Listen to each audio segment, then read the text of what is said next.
기도는 미디안과의 전쟁에서 위대한 승리를 거두게 됩니다. 그래서 그렇게 전쟁에서 승리하자 백성들은 그에게 그들을 다스려 달라고 그렇게 요청을 하게 됩니다. 그러나 그는 매우 겸손하게 이를 거절하게 되어지죠. 그래서 이 기도원이 이러한 이 겸손한 태도는 참으로 우리가 본받아야 할 점이다 라고 합니다. 그러나 그가 여호와의 전을 열심히 섬기지 아니하고 노력한 이 검으로 에봇을 만들었습니다. 그래서 그의 집에 제단을 쌓고 실로의 크다는 이 과오를 범하는 이 모습을 우리는 보게 됩니다. 기도원이 이스라엘에게 받은 이 유혹은 한마디로 말해서 그들을 다스려줄 왕이 되어달라는 그런 요청이었죠. 그렇지만 이 기도원은 이제까지 하나님의 주권을 믿고 의지하는 그런 믿음과 그의 사사로서의 의무를 저버리고 자신의 그 영예를 위해서 여생을 택할 수가 없었던 것입니다. 그리하여 그는 전장에서 돌아오자마자 이스라엘의 온 회중이 모인 곳에서 단호하게 나는 너희들을 다스리지 아니하겠고 내 자손들도 그렇게 하지 않을 것이고 여호와 하나님이 너희들을 다스릴 것이다 라고 겸손하게 대답했던 것을 보게 됩니다. 기도원이 자신에게 주어진 이 제안을 거절했던 것이 뭐냐? 이 자신의 의지로 인한 것이 아니었고 하나님의 인도를 받아서 하나님의 마음을 그렇게 올바르게 헤아릴 수 있었기 때문에 그는 거절할 수가 있었던 것입니다. 달리 말해서 이제 기도원이 그 엄청난 유혹을 뿌리칠 수 있었던 힘은 하나님과 친밀한 교제를 나누었고 하나님의 뜻 안에서 살아가는 백성들에게 내려주시는 가장 큰 은사 그 중에 하나인 하나님의 뜻과 섭리와 계획을 느끼고 깨달을 수 있는 능력에서 나온 것이다 라고 할 수 있습니다. 이스라엘 백성들은 기도원과 달리 미디안과의 전쟁을 승리로 이끄신 하나님의 권능의 손길을 깨달지를 못했고 그 결과 승리의 영광을 기도원에게 돌렸다라고 그렇게 우리는 보게 되어집니다. 그래서 이처럼 이스라엘은 믿음이 부족했기 때문에 그들에게 시급하게 필요했던 이 진리, 즉 하나님께서 친히 가나안과의 그 모든 전쟁을 승리로 인도하셔서 하나님께서 약속하셨던 그런 기업을 성취시켜 주시는 승리를 깨달지 못한 것입니다. 오히려 자신들의 힘으로 승리라고 그렇게 생각을 했고 그 승리를 자축하는 의미에서 기도원을 왕으로 추대했던 사실입니다. 자, 이러한 이스라엘의 백성들에게 23절에서 여호와께서 너희를 다스리시리라고 말함으로써 왕정에 대한 그런 그들의 열망을 완전히 식게 만들어 버렸습니다. 이스라엘 백성들은 어려운 시기를 만날 때마다 하나님께서 세워주신 믿음의 사람들을 그 시기를 무사히 지내면 평범한 사람으로 돌아가서 여생을 보내게 된다는 진리를 그들은 깨달았던 것입니다. 그러므로 기도원의 승리는 바로 하나님이 어려운 시기에 적극적으로 나타나셔서 통치하신 것을 의미하고 있는 것입니다. 그리하여 기도원은 자신이 한순간을 위해서 부름받은 사사다 라는 사실을 확실히 알고 거절할 수밖에 없었으며 그의 거절을 통하여 이스라엘 백성들에게 하나님의 통치 방법을 깨닫게 해주었던 것입니다. 그가 전쟁에서 이렇게 승리하고 돌아온 후에 처음 사사로서의 부름받을 때와는 달리 믿음이 더 강해졌던 것을 보게 됩니다. 그리하여 그는 미디안과의 전쟁을 승리로 이끄신 분은 하나님이시기 때문에 승리의 영광은 하나님께로 돌려야 마땅하다라고 그렇게 주장했던 것입니다. 또한 이스라엘은 언제나 위험에서 구해주시는 하나님만이 이스라엘의 왕이 되어야 한다라고 이스라엘 백성들은 이렇게 기도원이 설득한 것입니다. 그래서 기도원은 결코 이스라엘의 왕이 되지 않겠다라고 그렇게 단호하게 말했던 것입니다.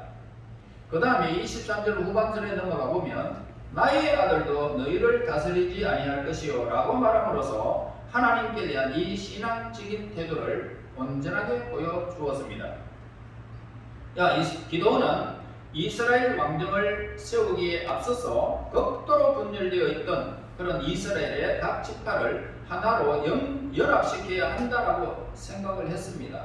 그리고 이스라엘 모든 지파가 연합되기 위해서는 이방 민족의 침입과 그리고 그 압제 그리고 그들 서로 간의 내적 갈등과 그리고 진통을 겪어야 한다라고 생각했습니다.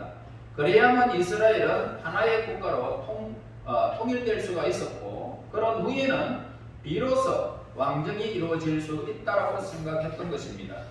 또한 기드온은 자신이 왕이 됨으로써 굳이 이스라엘 지파 간에 불화를 일으킬 필요 없다라고 생각을 했고요. 한편으로는 이스라엘 백성들이 그에게 왕이 되어 달라라고 요청한 것은 단순한 빈말에 불과한 것이라고 생각했기 때문에 모든 것을 거절할 이유가 되었던 것입니다. 자, 우리는 이스라엘 백성들과 기드온이 주고받은 이 대화에서 이스라엘 백성들이 기드온을 왕으로 추대하였던 의도를 깊이 우리는 생각해 볼 필요가 있습니다. 그들은 하나님의 통치를 싫어했습니다. 다른 나라들처럼 왕이 그들을 다스리기를 바라고 있었던 것입니다. 그리하여 그들은 분명히 기드온의 공적을 구실로 해서 그들의 통치자로 삼아 하나님의 다스리심을 피하려고 했던 것입니다. 우리는 여기서 이스라엘 백성들이 갖고 있었던 이 불신앙을 다시 한 번 더 기억하지 않을 수가 없는 것입니다. 단지 하나님의 통치를 싫어하고 간섭을 꺼린 나머지 다른 나라와 같이 인간인 기드온으로 왕을 삼으려 했으니 이 얼마나 어리석은 행동이냐 이 말입니다. 여러분 가만히 생각해 보세요.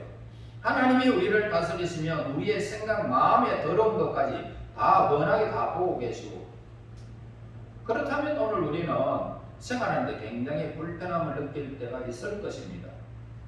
육체의 정욕대로 살려고 그러니까 하나님이 보는 것 같으면 어떻든 하나님 우리를 다스리는 것 같으면 그러니까 나는 항상 하나님 앞에 주눅 들고 살게 되겠죠.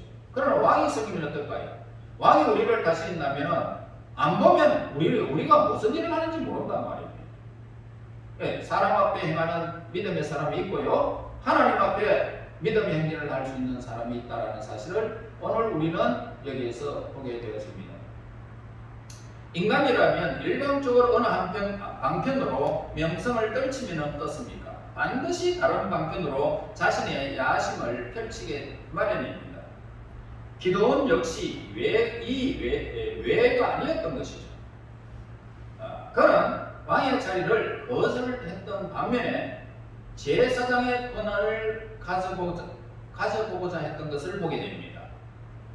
그는 단지 용맹한 용서에 불과했지만은 자기 멋대로 자기 고향 오브라를 하나님께 제사 드리는 장소로 정하고 그곳에서 하나님의 뜻을 알아보려고 했던 것을 보게 됩니다. 자, 제사를 드리려면 실로에 가면 됩니다. 실로에 하나님의 제단이 있었죠. 그래서 거기 가면 되는데 자기 집 옆에 하나님의 제단을 만들어 놓고 그 제단을 드리려고 했던 것입니다. 이처럼 그는 처음에는 단순히 그 승리를 기념하려는 의도에서 에봇이라는 대제사장의 예복을 만들었지만은 결국 그의 마음은 변절되어졌고 하나님을 바로 섬기지 못했다는 사실을 우리에게 가르쳐 줍니다. 자, 이제 이 기드온은 전쟁에서 탈취한 이 금품을 모았습니다. 그리고 대제사장의 의복인 에봇을 만든 것에 대한 이 목적이 무엇인지를 우리는 생각해 보아야 합니다. 그 행동으로 인하여 어떠한 결과를 초래했는지도 우리는 생각해 보아야 되겠죠. 자, 기드온은 강하고 용맹스러운 용사이긴 했지만은 영적으로 껴있는 그런 신앙의 지혜는 겸하지 못한 사람임을 우리는 에봇을 통해서 보게 됩니다. 그렇기 때문에 그는 감히 자신의 승리를 기념하기 위해서 신성한 예복인 에봇을 만들 정도로 경솔했던 것을 보게 됩니다. 아마도 그 당시에는 에봇을 만드는 일이 금지되어졌을 것입니다. 설령 그 목적이 하나님께 제사 드리는 제사장의 직무를 감당하기 위한 선한 것이었다라고 하더라도 율법적으로 볼 때는 절대로 용납될 수 없는 일이었기 때문입니다. 따라서 이 기드온이 자신의 고향 오보라의 제단을 쌓고 거기서 하나님의 뜻을 알아보려고 했던 의도는 실로 제약된 것이 아닐 수 없었던 것입니다. 그러므로 기드온이 에봇을 만든 행위는 단순히 하나님께 대한 믿음에서 나온 것이라 그렇게 볼 수가 없던 거지요. 오히려 그가 에봇을 만든 목적은 신성한 사역을 위해서가 아니라 자신의 본인을 계속해서 보존시키고 싶은 그런 욕망은 하나님의 성막이 아닌 자기의 처소를 자랑하고자 했던 것입니다. 그렇게 우리가 생각할 때 얼마나 이 기도는 하나님께 대한 무지였나라고 우리는 생각할 수도 있습니다. 여러분, 경건한 신앙심을 갖지 않는 사람들은요, 기도원처럼 하나님의 백성 앞에서 하나님을 대신하는 대리자로서 영광을 맛보고 싶어 하고요, 그 결과 백성들로 하여금 자신이 드리는 제사에 참여하게끔 하여 뭔가를 보여주고자 했던 사실을 보게 되어집니다. 자, 그래서 이 기도는 에봇을 만들어 자신의 고향 오보라에 비치해 두면서 경건한 신앙심은 그에 나타나지 않았던 것 같습니다. 그는 내세에 대한 이 신앙심이라든가 하나님께 대한 열렬하고 순수한 신앙심을 그에 나타내 보여주지 않았던 것 같습니다. 그는 오히려 자기 자신의 생각대로 행해도 괜찮을 것이다 라고 오만한 생각을 가졌기 때문에 오직 한 제단에만 예배를 행하도록 규정해 놓은 당시의 율법을 굉장히 소홀히 했다는 것을 보게 됩니다. 여러분, 구약에 보면은요, 하나님의 말씀을 너는 지키고 행하라. 그리하면 네가 손자녀에 복을 주고 네 자손 만대에 이르러 내가 의를 행하게 할 것이고 네가 이 땅에서 잘되고 형통하리라 라고 하셨습니다. 그러나 네가 만약에 그 명령을 지키지 아니하면 너의 모든 삶은 송두리째 그냥 다 뽑아버리고 망하게 할 것이라고 하나님께서 말씀해 주셨잖아요.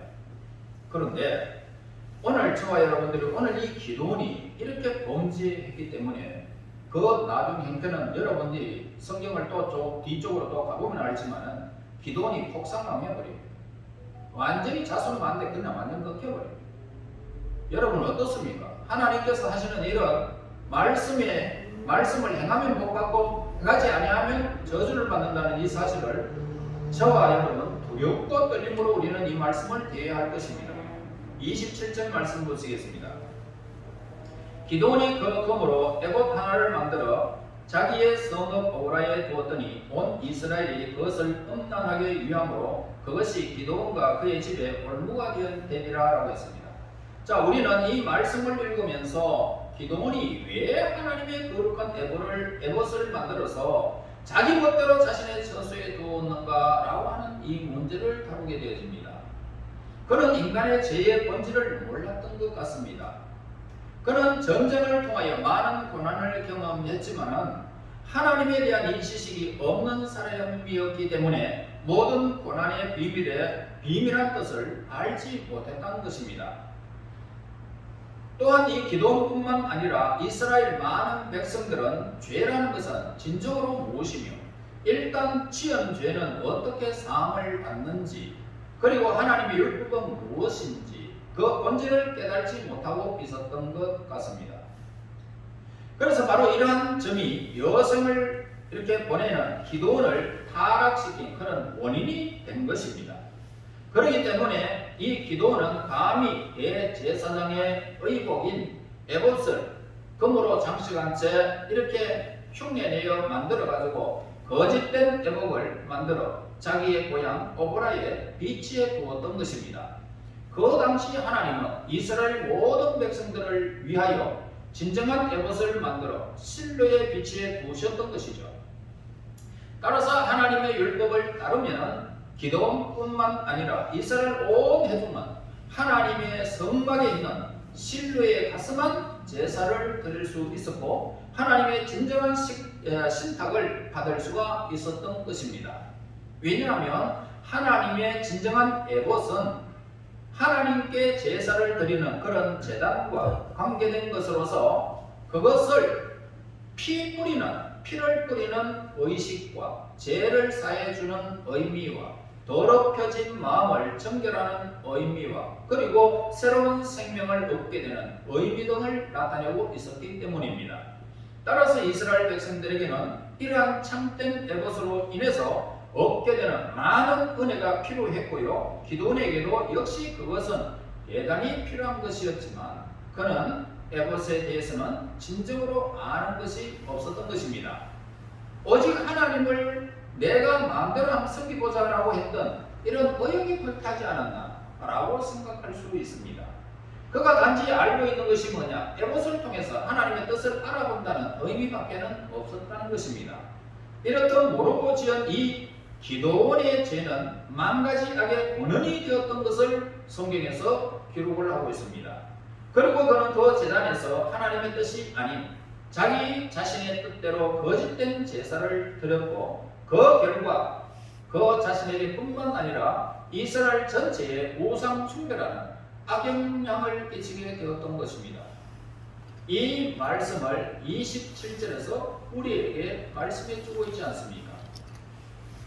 그러므로 우리는 기드온이 에봇에 대한 이 얘기를 통하여 어떤 교훈을 얻을 수 있습니까?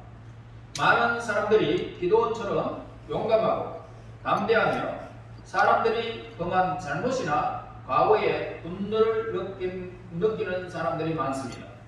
또한 많은 사람들이 이 세상에 널리 만연되어 있는 온갖 죄악에 대하여 헌신을 다하여 싸우고 있는 신앙인들도 있습니다.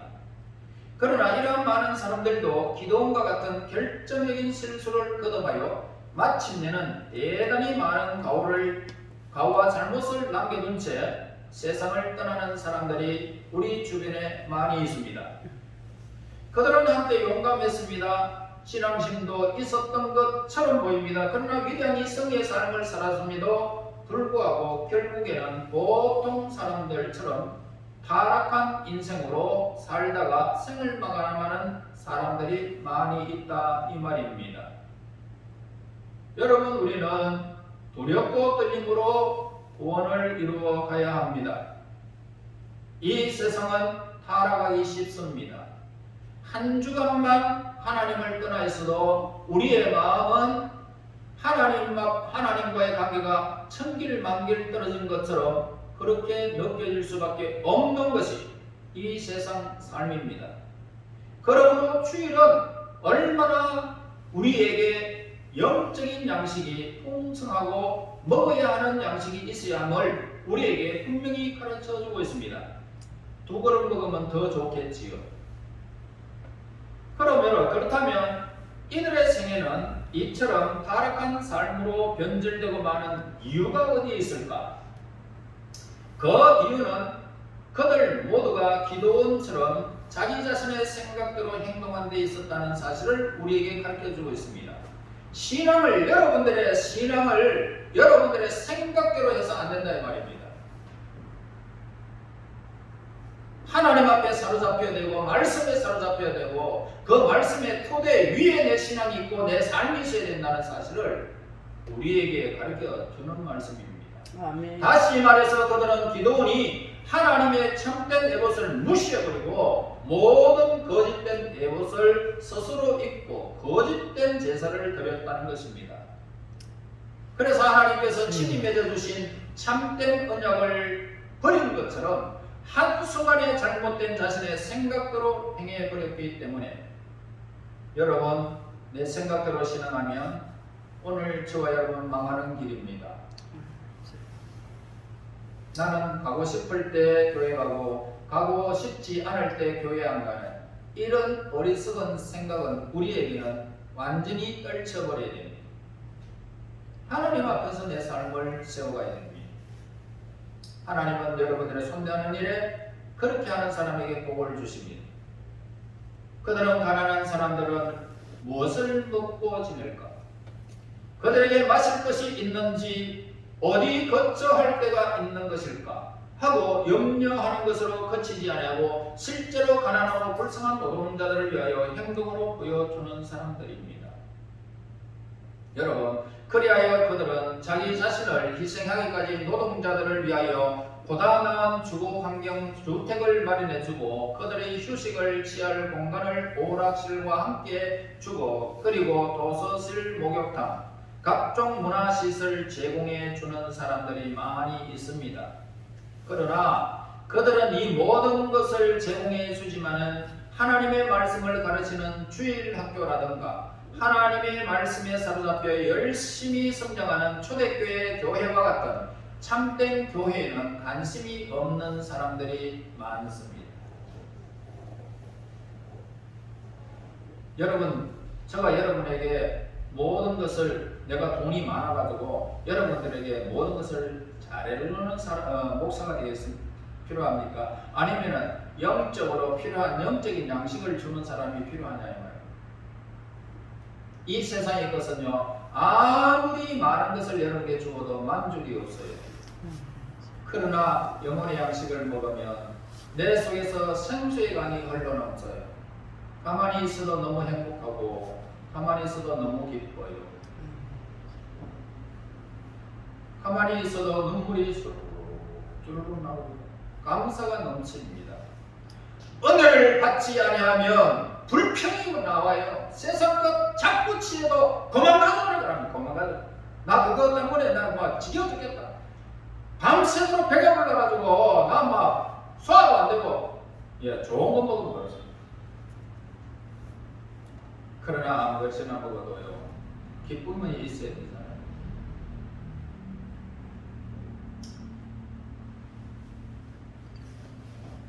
그래서 이 초대교회의 열정이 없다는 것은 참으로 슬픈 이야기입니다. 그들은 예수님의 복음과 하나님의 교회 그리고 예수님의 십자가를 가르치고 주장하는 대신에 이 세상과 적당히 타협하고 지극히 온전한 차지도 덥지도 아니한 라오디게아 교회와 같은 세상적인 교회로 지향하는 그런 편향성을 지니게 되는 것입니다. 그들은 주일학교라는 이름 아래 세상적인 것들만 가르쳐 하나님의 참된 모습과 동떨어진 것을 추구하게 된다는 것입니다. 이른바 그들은 행동으로 선을 보이겠다라고 예를 쓰지만은 하나님의 합당하지 않는 길을 걸어가는 것입니다. 이처럼 예수님의 십자가의 길을 가지지 아니하고 단지 모방하기에 거치는 삶은 하나님께 대한 영광의 길이 되기보다는 오히려 하나님과 예수님의 십자가에 대한 모욕에 불과하다는 사실을 우리는 깨달아야 할 것입니다. 가짜 에봇을 만들어서 어리석은 제사장 노릇하다가 결국에는 온 이스라엘과 그의 모든 가족을 타락의 길로 빠지게 했던 이 기도원과 하나도 다를 바가 없는 세상 것을 추구하는 목회자들과 교회가 있다는 것입니다. 여러분, 우리는 초대교회로 나아가야 합니다. 여러분들에게 따뜻한 말 한마디 못 해주어도 하나님의 말씀을 주는 목회자를 우리는 선택해야 하는 것입니다. 여러분이 땅 위에서 천만금이 있어도 그것을 여러분들이 살면서 세세토록 이 땅을 누리는 자가 되지 않기 때문이죠. 우리는 머지않아 예수님 앞에 가야 되고 하나님 앞에 서야 되는 것입니다. 우리의 고향은 이곳에 있지 않습니다.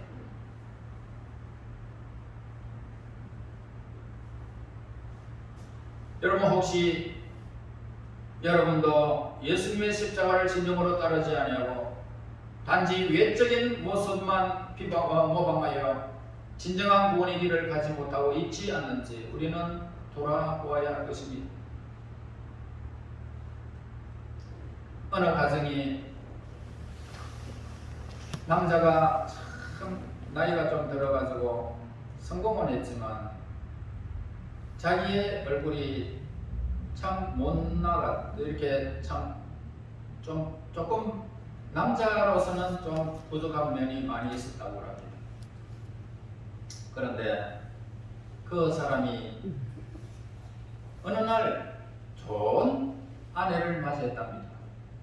어떤 사람들은 전부 자기가 돈이 많으니까 돈 보고 모였지만 그 사람은 진정으로 자기를 사랑하는 주는 아내였던 겁니다. 그래서 그 아내가 한 달 만에 임신을 해가지고 5달 5개월째인가 6개월 정도 되니까 배가 볼록하게 나오더라고요. 그래서 기념도 하고 우리 바닷가로 놀러 가자. 그러면서 그가 바닷가로 운전을 하면서 가다가 중앙선을 넘어오는 트럭에 의하여 새벽에 그만 꽝 하고 부딪혔는데 그 사람은 정신을 꼭 깨어보니까 병원이더라고요. 머리부터 발까지 모든 기부술을 해가지고 웅대로 칭칭 다 감아놔. 자기 아내를 물었더니 그 사랑하는 아내가 임신한 채 세상을 떠났답니다. 이 슬픈 일들이 한 사람 두 사람의 이야기일까요? 아이를 놓으면 계획이 얼마나 있었겠습니까? 얼마나 아름다운 딸, 아내가 닮은 딸을 품에 안고 내일을 기억하는 그 아름다운 꿈이 산산조각 나버렸습니다. 이 세상에 그 사람 한 사람뿐입니다. 돈이 많아도 그 돈이 그의 생명을 지켜주느냐? 그 아내를 지켜줍니까? 내일의 딸을 지켜줍니까? 아무것도 지켜줄 것이 없어요. 여러분들도 오늘 이 땅에서 살다가 언제 이 땅에서 사라질지 알 수 없습니다. 그러므로 우리는 하나님 앞에서 삶을 살아야 되지 않겠습니까? 내 생각대로 삶을 살지 말아야 됩니다. 우리는 굳게 서야 됩니다. 날마다 예수 그리스도를 향하여 십자가에서 달리신 예수님을 바라보며 부활하신 생명의 주 예수님을 바라보며 위에서 부른 부름의 상을 위하여 우리는 쫓아갈지언정 우리의 생각대로 에봇을 만들고 타락의 길을 걸어가지 말. 다시 말해서 세상의 생각대로 내 삶을 맡기지 말자는 것입니다. 그러므로 저와 여러분 이제 굳게 서서 십자가를 지시고요 위에서 부른 부름의 상을 위하여 하나님의 뜻 가운데 신앙의 아름다운 열매를 맺으며 하나님 앞에 달려가시기를 신앙의 결실을 맺으시기를 예수님 이름으로 축원합니다. 하나님 은혜 감사합니다. 찬양과 경배를 드립니다. 보이는 것은 잠깐이요 보이지 않는 세계가 영원한데 하나님 이 세계를 향하여 예수와 함께 가기 원합니다. 십자가를 지고 가기를 원합니다. 수많은 일들이 벌어질지라도 좌우나 오르나 치우치지 않기를 원합니다. 하나님 앞에 말씀을 지킴으로 생명의 양식을 누리며 그 말씀 가운데 우리의 삶을 세워가기를 원합니다. 하나님 우리에게 말씀의 뜻을 깨달을 수 있는 능력을 주시고 하나님을 아는 명철함을 저들에게 주셔서 일생 동안 하나님과 사람 앞에서 온전한 신앙생활을 잘 감당하여 하나님 앞에 열매 맺는 삶을 누리게 인도하옵소서. 예수님 이름으로 기도하옵나이다. 아멘.